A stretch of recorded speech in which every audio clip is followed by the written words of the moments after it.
Setiap hari, gadis ini mengoleskan badannya dengan lumpur kuning. Supaya kulitnya putih nanti. Dia sudah rajin buat ini selama 10 tahun. Benar. Setelah dewasa, dia menjadi gadis yang sangat cantik. Tapi dialah anak dari seorang pembantu. Seberapa cantiknya, dia tetap punya posisi yang rendah. Baru saja melahirkan anak, istri yang pertama ini bergegas minta maaf pada suaminya. Tanpa diduga, si suami hanya pergi secara dingin. Dalam sehari, wanita ini terluka kedua kalinya. Dia berdoa untuk punya anak laki-laki. Tanpa diduga, anaknya mati barusan dilahirkan. Tapi si suaminya, tuan rumah sama sekali tidak peduli istrinya. Dengan dingin dia meninggalkan istrinya yang sedang menangis. Si istri keduanya langsung tertawa saat mendengar kabar ini. Istri yang pertama jatuh depresi karena hilang anaknya. Untungnya di sisinya masih ada kedua anak perempuan. Tapi si tuan rumah ini selalu mau punya anak laki-laki. Untuk cepat punya anak laki-laki, dia terus menikah sama kedua wanita lagi. Meski Ibu Moon tidak senang, tapi juga tidak bisa campur tangan pada urusan si tuan rumah. Para pembantu di sini sangat bersimpati dengan penderitaan istri yang pertama. Tentu saja, ada yang bilang, istri yang pertama hanya perlu menguasai harta keluarga saja. Tidak usah peduli seberapa banyak istri dari suaminya. Tapi Ibu Azen sangat memahami kondisi istri yang pertama. Tidak ada wanita yang mau berbagi suaminya sama wanita yang lain. Untuk menyenangkan istri yang pertama, Ibu Azen memberikan bayi kepadanya untuk dirawat. Sayangnya ini bayi perempuan. Namanya Yisa. Ibu Yisa juga seorang pembantu di sini. Tapi setelah melahirkan Yisa, dia sudah meninggal. Ibu Azen adalah saudara baiknya, jadi akan bantunya merawat bayi ini. Akan tetapi, Azen tidak punya susu. Melihat bayi ini menangis dan mau minum susu, Moon yang baik hati sudah memutuskan merawat bayi yang begitu malang. Yisa punya latar belakang yang rendah. Tapi dengan kesayangan Moon, Yisa juga bisa hidup di keluarga ini. Yisa yang berumur 8 tahun suka main-main, lalu digertak oleh orang lain. Saat itu, si tuan rumah menghiburnya seperti anaknya.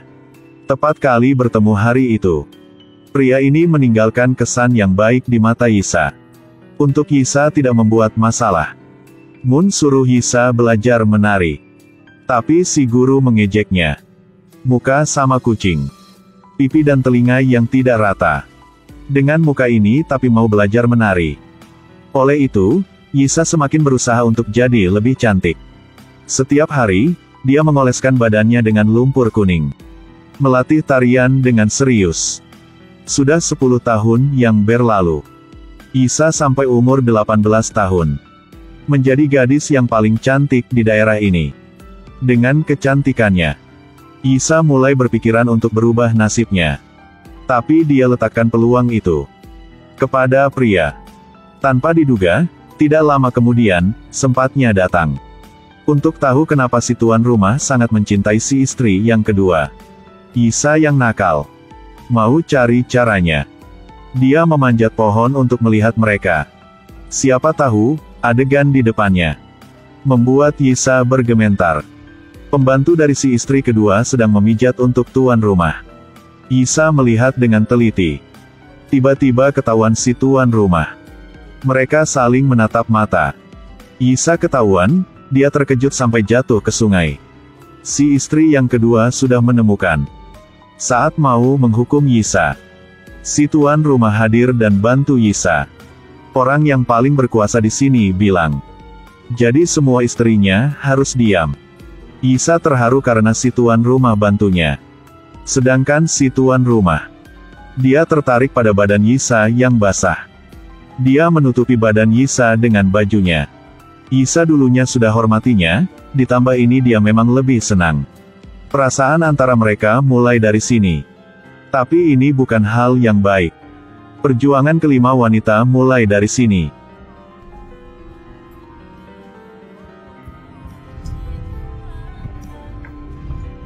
Setiap malam, Yisa menari.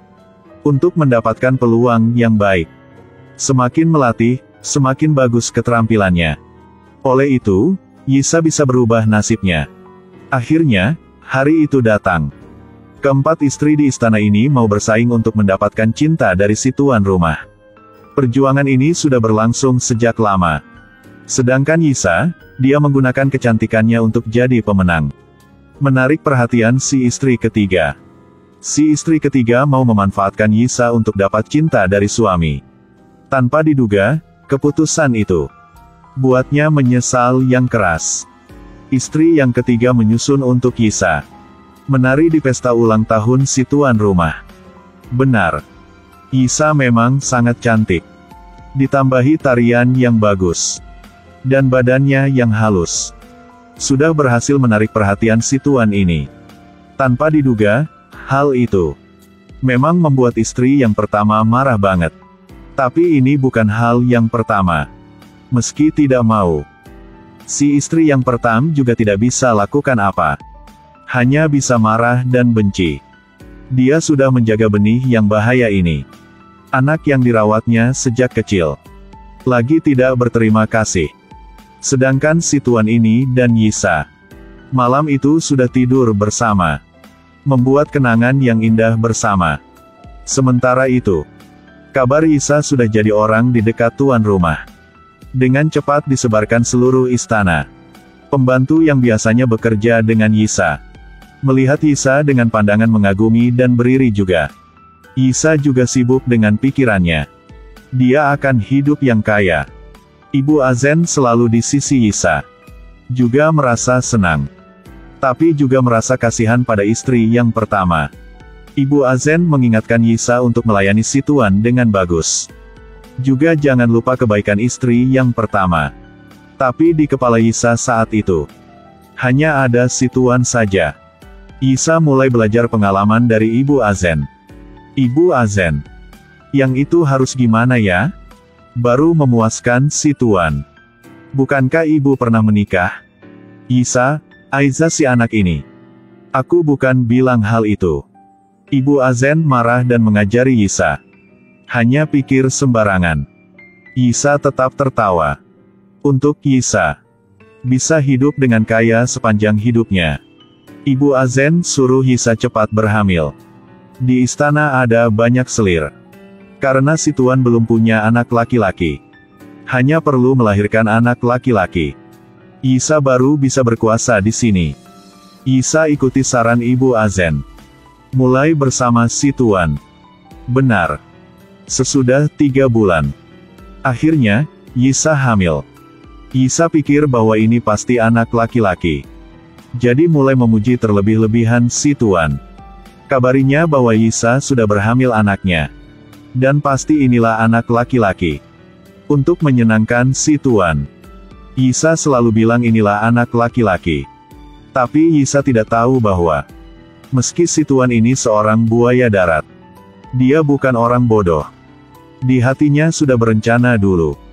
Oleh itu, si tuan cari istri yang pertama untuk bernego. Menjemput Yisa yang sedang hamil ke rumah yang besar mereka. Inilah hal yang belum pernah terjadi.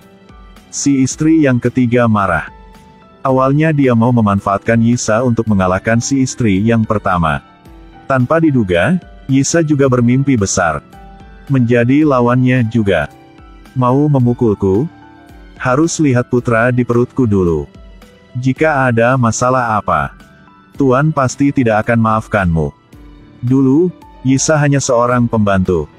Sekarang sudah jadi istri si Tuan. Untungnya, Tuhan kasih berkah.